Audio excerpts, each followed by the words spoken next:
ਅੱਜ ਅਸੀਂ ਬਣਾਵਾਂਗੇ ਆਲੂ ਵਾਲੇ ਪਰੌਂਠੇ। ਆਹ ਪਾਤੇ ਵਿੱਚ ਪਿਆਜ਼ ਐਂਡ ਹਰੀ ਮਿਰਚ। ਹੁਣ ਪਾਵਾਂਗੇ ਅਸੀਂ ਮਸਾਲਾ ਥੋੜਾ ਜਿਹਾ, ਪਾਤਾ ਮਸਾਲਾ।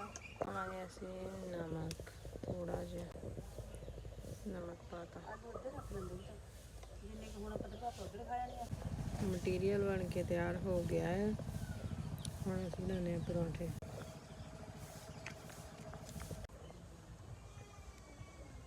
ਆਲੂ ਵਾਲੇ ਭਰਵੇਂ ਪਰੌਂਠੇ।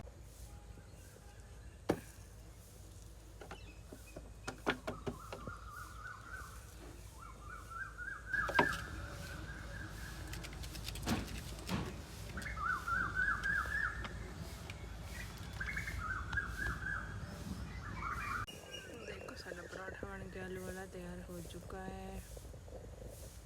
यमी यमी पराठा तुसीं खा सकते हैं आलू वाला।